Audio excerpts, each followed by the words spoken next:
सूरत की एक मान्यवर अदालत ने भारत की कानून व्यवस्था को बरकरार किया, भारत की न्यायपालिका की नींव को मजबूत किया। कल प्रमाणित किया भारत की कानून व्यवस्था भारत की प्रजातांत्रिक पद्धति में कोई ऊपर नहीं है। कल कांग्रेस पार्टी के एमपी श्री राहुल गांधी जी की ऊपर एक डिफेमेशन केस के अंदर, डिफेमेशन केस इसीलिए हुआ था,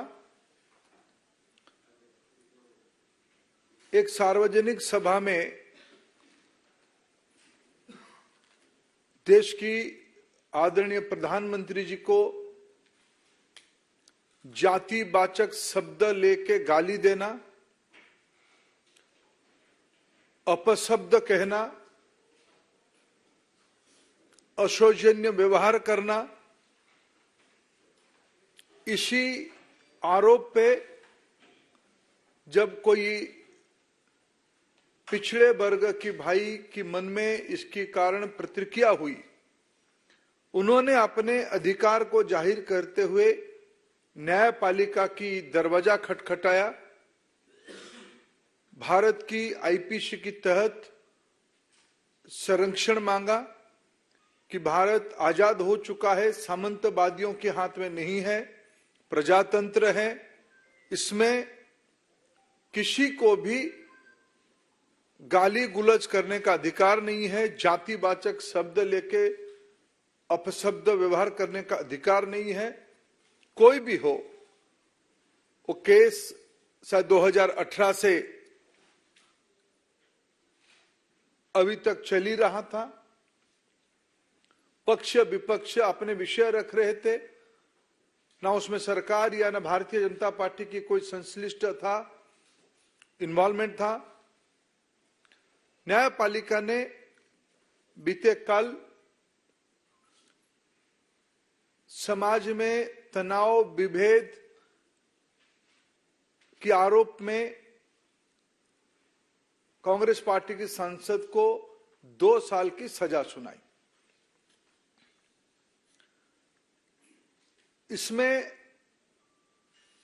ओबीसी समाज, जो आज चट्टान की तरह प्रधानमंत्री नरेंद्र मोदी जी के नेतृत्व के साथ, देश की एससी एसटी वंचित वर्ग जो प्रधानमंत्री नरेंद्र मोदी जी के साथ खड़े हुए हैं, जो स्टेटमेंट के माध्यम से केवल एक बार नहीं अनेक बार उनकी माताजी ने मौत की सौदागर कहा था, जहर की खेती उन्हीं लोगों की मुंह से आई थी, विभिन्न समय में अपशब्द व्यवहार करके एक समाज को, भारत की एक महत्वपूर्ण, भले ही सामाजिक दृष्टि से उनकी मर्यादा आजादी की 75 साल में उतना ना बन पाए, लेकिन प्रजातंत्र में ही अधिकार दिया था, बहुमत ही महत्व रखता है। ऐसे समाज से प्रधानमंत्री आते हैं, इसलिए उस समाज को, जाति को, गरीबी को ताच्छल्य करना, नीचा दिखाना, यह सब सीरीज ऑफ स्टेटमेंट की प्रमाण है। और न्यायपालिका ने उस मानसिकता के खिलाफ जजमेंट दिया, फैसला सुनाया। इसमें समाज को राहत हुई, सुकून मिली। मित्रों, सबको मालूम है भारत की जनप्रतिनिधि कानून 1951 के तहत किसी भी सदस्य को अगर सजा होती है तब उसकी सदस्यता चली जाती है। कि भारत में पहली बार नहीं हुई है। कई विधानसभाओं में और इस लोकसभा में भी कई मान्यवरों की सदस्यता गई है और इनकी पार्टी के पूर्व सदस्य अभी भी राज्यसभा में सदस्य रहे, सदस्य हैं और देश की वरिष्ठ लॉयर कपिल सिब्बल जी ने कल ही कहा था, जजमेंट के साथ साथ सदस्यता जाना तय है। यह बहाना दिखाया जाता कि 30 दिन की समय था, ऐसा नहीं था। कानून कहती है सदस्यता आरोप सिद्ध होने के साथ साथ, दंड विधान होने के साथ साथ चली जाएगी। और मैं आपको एक बहुत पुरानी बात नहीं, लेकिन समय कैसे क्रूर होता है, समय कैसे निष्ठुर होता है, आपको याद दिलाना चाहूंगा। 2013 में जो साहबजादे आज और उनके लिए उनकी चाटुकार छाती पीट रहे हैं, हाय तौबा कर रहे हैं, 2013 की प्रेस क्लब की उस प्रेस कॉन्फ्रेंस को मैं याद दिलाना चाहूंगा। प्रधानमंत्री मनमोहन सिंह जी होते थे, उन्हीं की सरकार होती थी, उन्हीं की घर में ही रिमोट होता था, उन्हीं के फैसला था इस कानून को संशोधन करने के लिए। सजा होने के उपरांत कब सदस्यता जाएगी, उनकी सरकार एक ऑर्डिनेंस लाया था। उस ऑर्डिनेंस की मेरिट पे हमारा कुछ कहना नहीं है, लेकिन उस ऑर्डिनेंस को नॉनसेंस कह के फाड़ने वाले आज जब उसी कानून के चपेट में आए, आज उनको कष्ट हो रहा है। और मेरे मन में तो कभी कभी एक संदेह होती है, क्या वो सच में उनकी पार्टी उनकी सदस्यता को लेकर चिंतित था क्या? उनकी पार्टी में बहुत बड़े बड़े वकील हैं, देश की नामी दामी वकील उनकी पार्टी के वरिष्ठ सदस्य हैं। जब एक सदस्य ने कह ही दिया था कल, सजाई घोषणा होते ही सदस्यता जाएगी। आप कुछ दिन पहले आप लोगों के माध्यम से देश देखा है, पवन खेरा जी की वारंट के चंद घंटों में बाद, 1-2 घंटे के बाद वो कोर्ट की दरवाजा खटखटाए, कोर्ट से रिलीफ लेके गए। उनको कौन मना किया था पिछले 24 घंटे में कोर्ट जाने के लिए? 30 दिन उनको मोहलत नहीं था, 30 दिन के अंदर अपील कर सकते हो, जाने वो अपना कानून जाने, अपना वकीलों को परामर्श करे, जो करना है करे। मैं एक विषय आज यहां गंभीर विषय उठाना चाहता हूं। आप तो एक हैबिचुअल ऑफेंडर हो ही, पहले से भी ऐसे घटना हुई है। मित्रों, कांग्रेस पार्टी चाहती है और विशेष करके उनकी प्रमुख परिवार चाहती है, उनके लिए एक अलग आईपीसी बने। उस आईपीसी के तहत उनके ऊपर कोई सजा ना हो, उनके लिए कानून अलग हो, उनके लिए न्यायपालिका अलग हो। लेकिन उनको याद नहीं आ रहा है, भारत पिछले 75 साल से प्रजातंत्र की रास्ता अपना चुका है। हम आजादी का अमृत महोत्सव मना रहे हैं। प्रजातंत्र की इस इंस्टीट्यूशन में कानून सभी के लिए एक प्रकार होते हैं। आप पिछड़े समाज को गाली करोगे, अपशब्द लगाओगे, वंचित वर्गों को आप नीचा दिखोगे, कानून आपके लिए अलग चाहोगे, ये सेंस ऑफ एंटाइटलमेंट, सामंतवादी मनस्थिति की ये प्रतिफलन है, फ्यूडल माइंडसेट की रिफ्लेक्शन है। हम समूह से अलग है। क्यों? हम एक खानदान से आते हैं, हम एक परिवार से आते हैं, हम कानून से ऊपर है। ऐसे पहली बार नहीं हुआ है। घर मिलने के समय में, सुरक्षा के बारे में,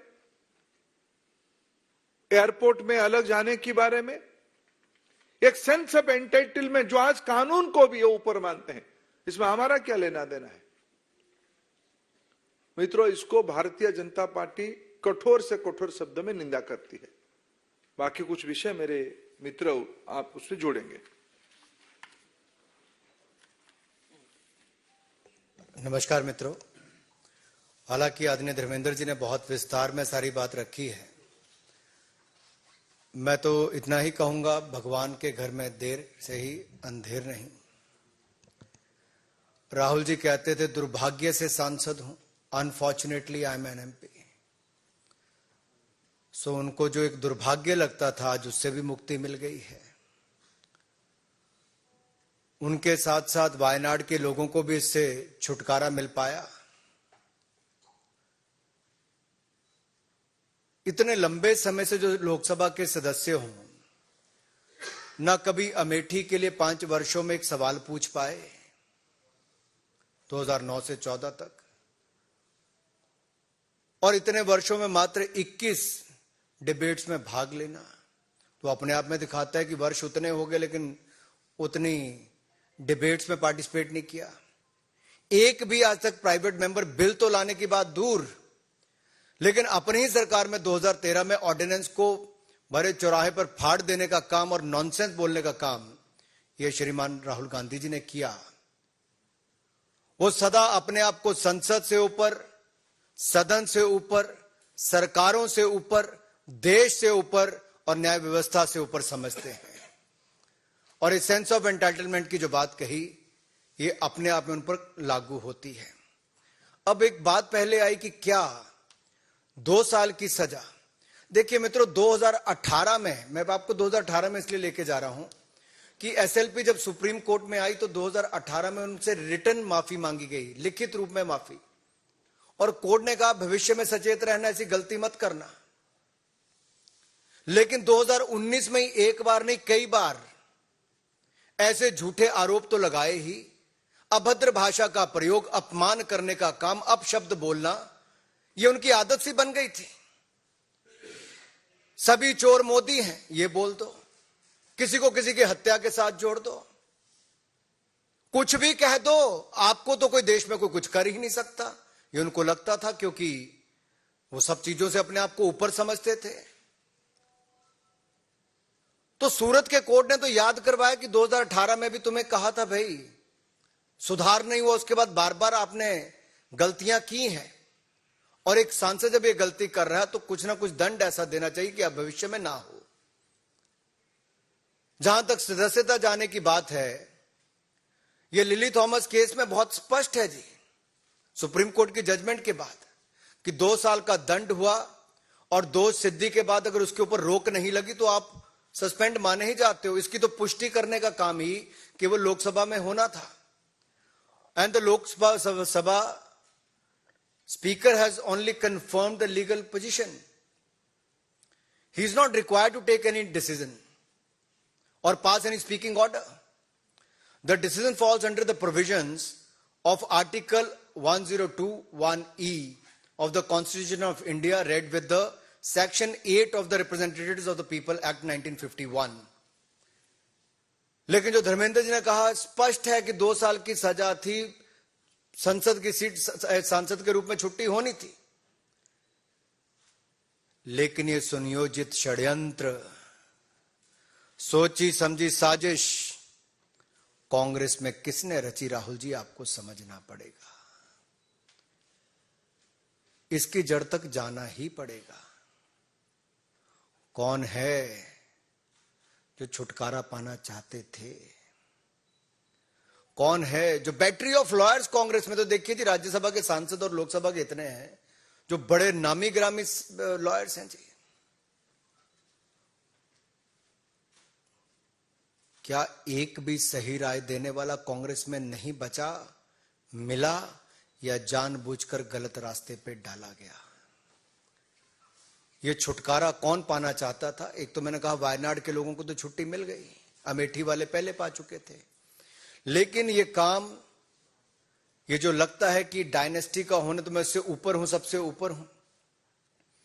दूसरा, मैं इस पे आपको ये कहना चाहता हूं, पार्लियामेंट में विनम्रता, धैर्यता, समग्रता, इन सबको देखा जाता है कि आपको एक सांसद के रूप में ये गुण आप में हो। ये भारतीय संस्कृति के संस्कार भी हैं। लेकिन आप पार्लियामेंट में कहते हो मैं बोलूंगा तो पार्लियामेंट चलेगी, नहीं तो पार्लियामेंट नहीं चल सकती जी। यानी कि आप पार्लियामेंट के कानून नियम से भी ऊपर हो गए। आप सुप्रीम कोर्ट के आदेश के बाद भी आप कुछ भी करेंगे और आपको पूछने वाला कोई नहीं होगा। ये असंसदीय उनका आचरण पहले भी रहा है और ये अहंकार जो लगातार दिखता रहा। और ये सत्ता में थे तब तो ये नशा था कि अपनी ही पार्टी का ऑर्डिनेंस फाड़कर फेंक दिया और अपनी पार्टी को अपनी औकात दिखा दी थी कि कांग्रेस पार्टी की सोच को ये कुछ नहीं मानते। आज उसी पार्टी के अंदर किसने खेल दिया आज इनको पता नहीं चल पा रहा। 13 सालों में मात्र 21 चर्चाओं में भाग लेना, यही नहीं एक भी सिंगल प्राइवेट मेंबर बिल जैसे मैंने कहा नहीं ला पाए। I can say he is the epitome of the unparliamentary behaviour and he himself agrees on many issues. अब ये डिस्क्वालिफिकेशन क्या पहली बार हुई? जो माननीय धर्मेंद्र जी ने भी कहा, मैं कुछ नाम आपके सामने रखना चाहता हूं। लालू प्रसाद यादव जी सजा भोगी हुए तो इस्तीफा देना पड़ा। पहले चारा घोटाला में तो अब जाकर तुम मुझे प्लॉट दो मैं तुम्हें जॉब दूंगा, जमीन के बदले जॉब, उसमें भी गए। ऐसे नहीं आजम खान हो, मोहम्मद फैजल हो जो लक्षद्वीप के एमपी हैं, विक्रम सैनी, ऐसे बहुत सारे लंबी लिस्ट है जो सब ऐसे हैं। बट ये क्यों हुआ? राहुल जी की स्थिति क्यों आई? ये गलती एक बार नहीं बार बार की। और मैं कुछ आपके सामने आंकड़े जरूर रखना चाहूंगा, आवश्यक है। अगर आप ये देखेंगे 7 जगह ये बेल पर है, जमानत पर है। एक बार नहीं है जी, बार बार ये अपशब्द बोलने के लिए, अपमानित करने के लिए, झूठ बोलने के लिए जब मुकदमे इनके ऊपर किए गए तो कोर्ट में जाकर इनको वहां से बेल लेनी पड़ी। नेशनल हेराल्ड केस में भ्रष्टाचार में बेल अलग है। ये अवमानना के मुकदमों में भी देखा जाए तो जहां पटना कोर्ट में यही इसी विषय पर कि सब मोदी चोर हैं, जिस तरह की भाषा का उपयोग किया गया उस पे इनको, अहमदाबाद कोर्ट में डिस्ट्रिक्ट कोऑपरेटिव बैंक ने किया तो उस पे भी इनको, इससे पहले गौरी लंकेश किलिंग के लिए बीजेपी और आरएसएस के साथ जोड़ना, उसके ऊपर। यही नहीं, एक के बाद अनेक ऐसे उदाहरण हैं।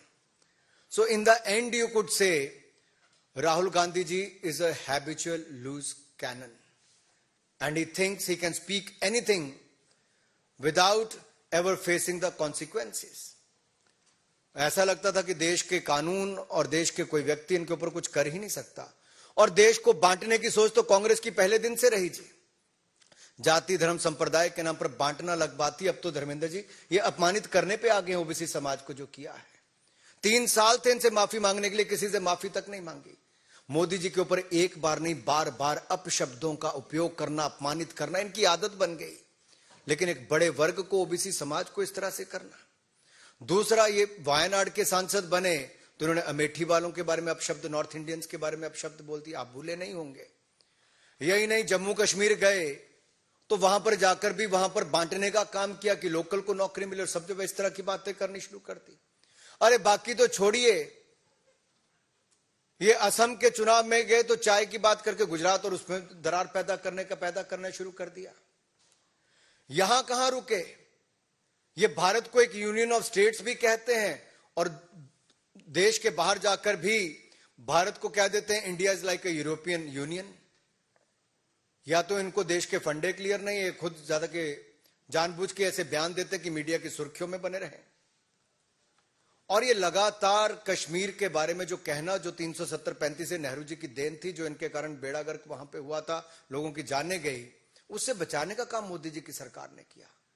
ये विदेश में जाकर उसके बारे में भी गलत बोलते हैं। ये अरुणाचल प्रदेश को